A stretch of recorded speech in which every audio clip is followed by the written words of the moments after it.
What's up, everybody? Welcome back into the Iowa Fan Perspective here to play the Fight Song family of networks. Coming off a W are the Hawks. I'm battling a voice coming back. It's the first time I think I've spoken completely in like 2 or 3 days. That's what you get singing good songs, having a good time. Maybe a little too much boozing, but had a good time nonetheless. Appreciate you tuning in here. Like I said, this is part of the Play the Fight Song family of networks. We do a weekly live show for all college football, cover 136 teams, as well as an Iowa State, and a Nebraska fan perspective. We talk teams. We do it from a fan's perspective and say, like, you're not going to get the X's and O's. You're not going to get maybe someone who sits there and can give you the personnel and X's and O's and have insights. Like, we pay attention to our programs. We're locked into our programs, but we don't have sources on the inside doing all that stuff. This is what we think about our teams from a fan's perspective. So, again, thank you. Thank you for joining. Hit the subscribe button while you're down below. We appreciate that greatly. That helps us out. Free, it's easy, just straight down below the video. Again, you can find us on podcast platforms as well as Spotify and Apple Podcasts. Check us out there. Let's go a little bit down through the way we're going to do this show, and what we're going to break down and order it, and just kind of get you an intro a little bit that way. We're going to look into the offense for Indiana, look into the defense for Indiana, talk about some matchups on the field in which maybe Iowa has an advantage or Indiana has an advantage, give you a prediction, and then any other thoughts I have on the Hawks at this moment in time. Big game in Kinnick. I think the entire Big Ten is kind of looking at it, wondering what's next. It's a find-out weekend at the Big Ten across all of it. You'll find out who some of the best are at the top with Oregon and Penn State. You'll find out how big of a test is Washington to a lot of guys with Ohio State going out there. And you'll find out who's at the bottom of the darn thing as well with Northwestern and UCLA. But nonetheless, 2:30 kick inside Kinnick Stadium should be an absolute blast. So without further ado, let's jump into things, right? Into the Hoosier offense we go. This thing starts and begins with one man. Bring him in from Cal, Fernando Mendoza. New name kind of hitting the hot board of Heisman favorites the way he's playing really good football for the Hoosiers right now. I don't know if you can look at anybody that's been more efficient and accurate throughout the entire country. Probably even in the Big Ten, there hasn't been anybody. Like, you look at Julian Sain has been solid. Damon Williams has been solid. Malik Williams over at Maryland is solid as well. This guy's been the best of the best the entire year. So it's something to pay attention to. He's 21 of 23 for 267, 5 touchdowns last week against Illinois. Just shredded a secondary. Even before they had a lot of injuries in the secondary, he was picking them apart little by little. 77% completion percentage for 975 yards, 14 touchdowns and no interceptions on the season. Couldn't write a better start for a guy, right? Confidence through the roof, feeling really good about himself. Moves really well in the pocket, stays in the pocket. He doesn't need to stay there long. Like, he gets the ball in and out of his hands so fast. It's like 2.3 seconds from snap to release of the football. That's 8 in college football. That negates a lot of a pass rush. And it's one of those things where when you have playmakers on the outside like he does, and we'll get to those guys here in a little bit, as well as having an offensive line who's solid, I call them a top third in the Big Ten. They're not elite, but they're definitely not bad. They get their job done 100%. If you can get the ball out like that and be confident in it, it means a couple things probably. You're seeing a lot really well, and you trust your offensive coordinator and the scheme. Guys are being schemed wide ass open. You're pretty confident those guys can go win-on-one balls. And it's just a lot of things that a quarterback really wants to have to succeed, and he's had every single one of them. Been awesome out of the gate. He's been really good in the intermediate to short game. That's where Indiana gets a lot of their chunk plays. They're among some of the best in the country at completing these passes. This is where they live. This is what they do. This is the bread and butter, and it's something to pay attention to, especially as an Iowa fan, because what's Iowa known for a little bit? Making you drive long distances on many plays, right? Getting short completions and building on those. Well, there's nobody better in the country than this Indiana offense right now, right? Add to that, you got a couple guys in the receiver room who are pretty darn good. You got Omar Cooper Jr., Elijah Surratt, as well as E.J. Williams. All of them above 2 touchdowns on the year. Cooper leads them with 5 touchdowns, and Surratt's actually at 5 touchdowns as well. But Cooper's got 377 yards on the year, 19 receptions. Surratt, 24 receptions for almost a little over 250. And then E.J. Williams, 13 for 116. I'm checking out my notes kind of as we go back and forth. So I'm just looking down there. Kind of look at where they are compared to what Iowa saw against Rutgers last week. Like Ian Strong and KJ Duff are really good. These guys aren't the same type of receiver. Still very, very talented. The receivers last week at Rutgers were a little bit bigger. You had 6'6", 6'5" guys that go up and win one-on-one balls consistently, and kind of had a little bit of burners. These three guys aren't absolute burners. They run incredible routes. They win a lot of one-on-one balls, and they make a lot of plays after the catch. That's a big problem. You have to be able to tackle these guys, or they make you pay, and they make you pay rough. It's not one of those things where, oh, they got one guy you got to worry about, and then they'll check down to this guy, or maybe this guy will get 4 or 5 looks or targets. No, they're all going to get looks. They're all going to be schemed open. They're all going to make the plays. They're going to drop open passes, and they're all have the ability to break something open and take the tap off you. So it's a little bit of a worry if you're looking at it from the Iowa side, because 3 of them, right, you're going to have DB1 and TJ Hall, and then you have Deshaun Lee on the other side, who has already had his struggles. Rutgers really picked on him. Then you're going to have to roll down Lutmer, or you're going to have to roll down Harrell, or somebody's going to have to cover the third receiver. We're going to have to figure something out there, and there's already a disadvantage for the Hawks in that point, right? I wrote this down, bolded it out. They are go up and get balls. That's what they do. They are ball getters. They go up and make plays consistently winning one-on-ones. So that's the worry a little bit, right?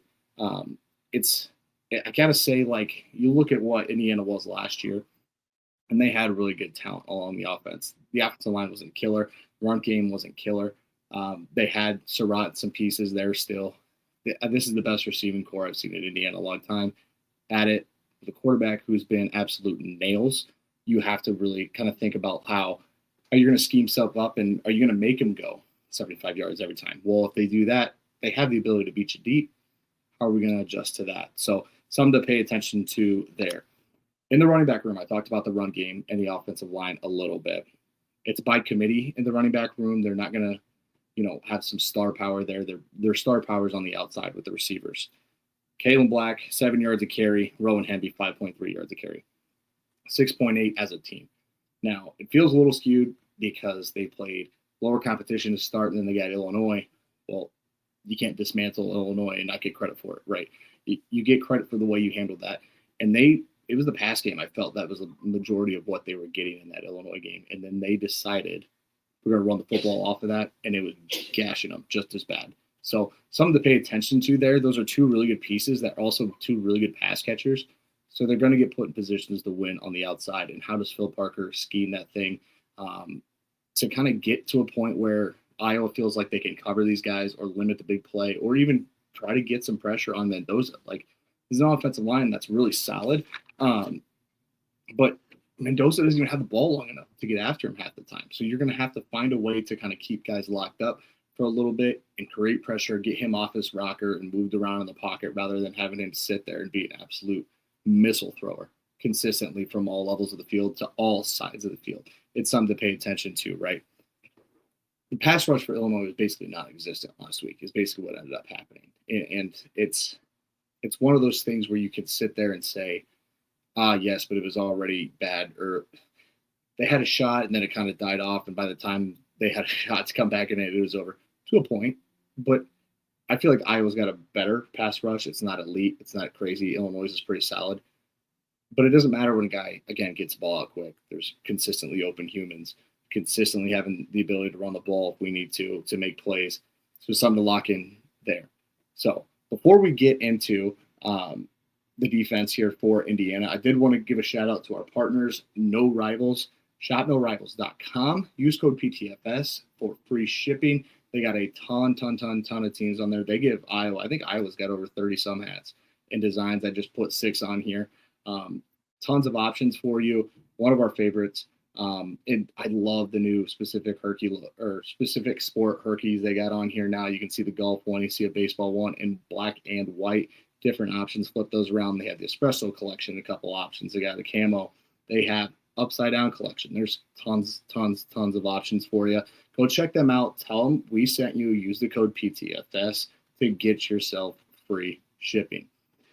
Let's jump now into the defense. And this is probably the underrated aspect of what you're looking at for Indiana.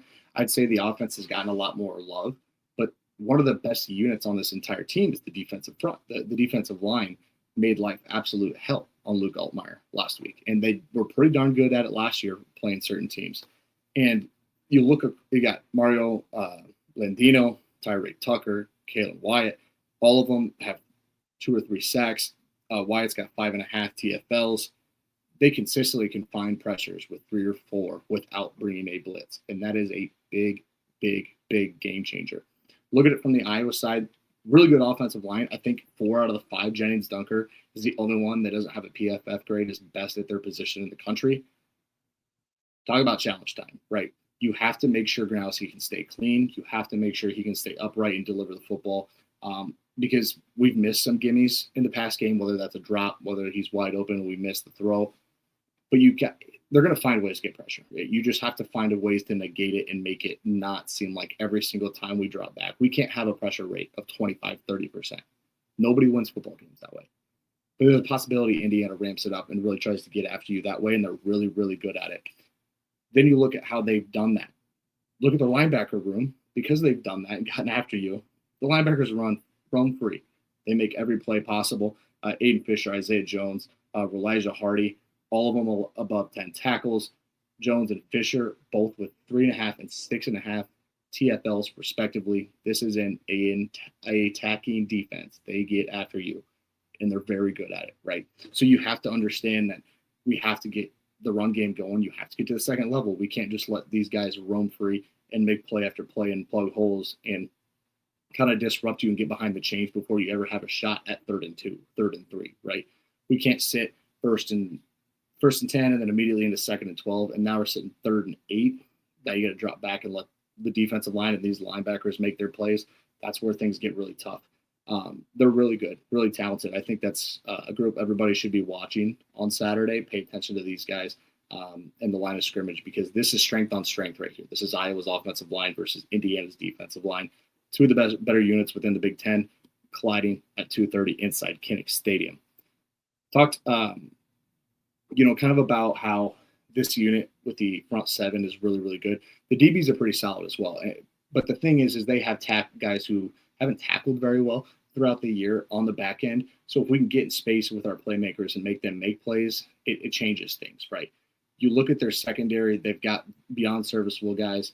They're not elite caliber guys like the defensive line and linebacking core are, but they're very, very good. So you need to find a way to make sure that maybe it's a Dayton Howard going up and getting the football. Maybe we're scheming Sam Phillips or Seth Anderson open on a cross and making them tackle in the open field. Maybe it's a Caden Weechin, get him out wide. He hasn't been my favorite option in the slot. I understand why we bring him in for jet motions and throw it to him because he's such a playmaker. But there's ways to attack these guys and make them tackle one-on-one in space. If we can block up to the second level in the run game, that also spells, really good for the Hawks. But again, they hadn't tackled very well for the first couple of games. They tackled extremely well in that Illinois game.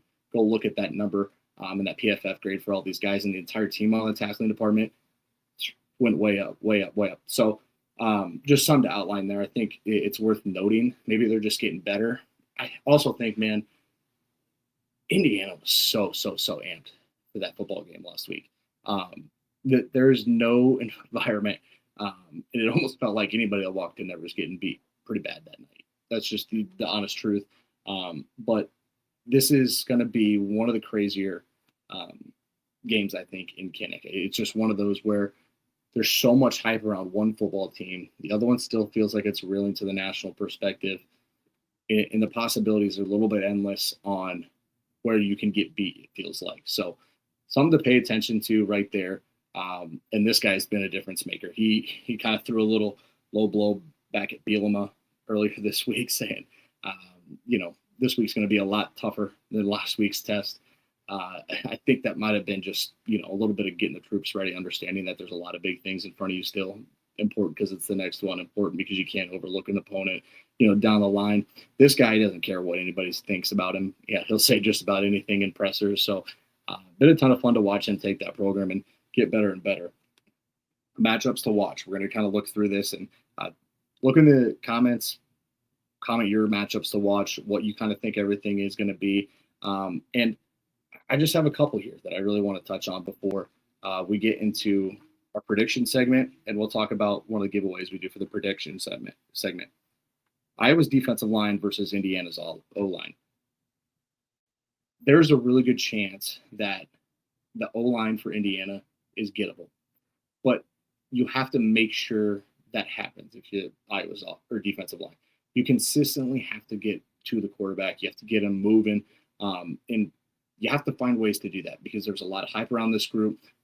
Very good at stopping the run. Been that good the entire year, but we have to get pressure with Herkett and Llewellyn on the outside. So that's one matchup to watch.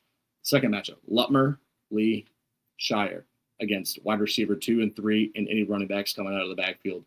Have to watch that. You've seen Shire picked on a lot. You've seen Deshaun Lee picked on. Lutmer was picked on for an entire half last week before he figured out a little bit more in the second half. Watch those guys and how they're handled and what Indiana does to attack them. Third, Gronowski in open throws. Has to make every single open throw. This can't be, we make a lot of good ones and we miss a couple of easy first downs. Can't happen. This is way too good of a football team for that situation. And I'm not really sure that this is the team we want to be doing that against. Everybody's going to be very excited. It's a homecoming. It's one of those things where you're like, oh, we might have figured some things out in New Jersey last week. Put up 38, 31 offensive, 7 on special teams. Felt pretty good. Entire time pass game looked a little bit better. Can't hit the brakes here. Cannot end up in a situation where like, oh, well, that was just a fluke. Can't happen. Can't have those situations. So there's 3 matchups that I really wanted to highlight there again. Iowa's defensive line versus Indiana's offensive line. Lutmer, Lee, Shire versus wide receiver 2 and 3 in the running backs of Indiana. Third, Gronowski in the pass game and open throws. So let's jump into the prediction segment. I got to say, I'm not super optimistic in this spot. I think the line's 8.5, 8 somewhere in there. I think Indiana wins this one. I think Indiana wins this one by probably a score or 2.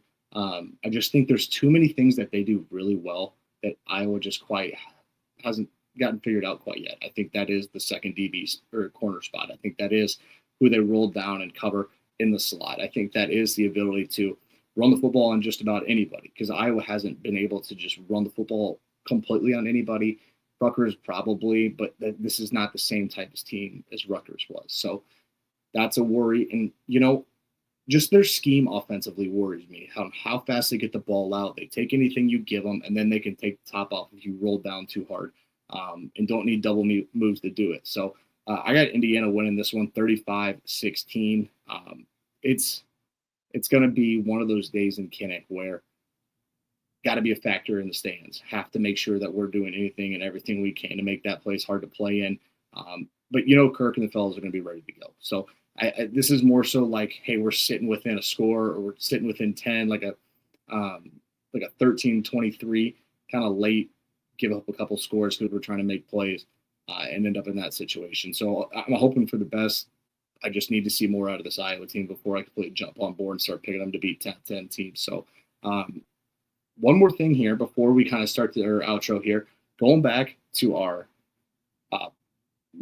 partnership over with Shop No Rivals. We give away free hats here. All you have to do is make sure you're subscribed to the channel, go into the comments, and then type your score prediction, right? You need to get both teams right. So you need to say Iowa 45, Indiana 40, or you need to say Indiana 20, Iowa 17. You have to hit it on the nose for both teams. Only one score prediction per person. Only one score prediction of any kind can be in the comments. So if somebody already has 17-7 or 17-14, can't pick that. Somebody already has 42-40, can't have that, right? Got to make sure you get that done and comment on the video. Make sure you like this video as well and join us everywhere you get your podcast. And then every Wednesday live, 7:30 Central Time, we do Play the Fight Song live show on X, Facebook, and YouTube. Ton of fun. Love covering this sport. Go Hawks. Have a great weekend. Stay safe, everybody. Enjoy the hell out of it. Kinnick's going to be rocking. All the Indiana fans out there, good luck. Enjoy Iowa City as well. Thank you, guys. Go Hawks.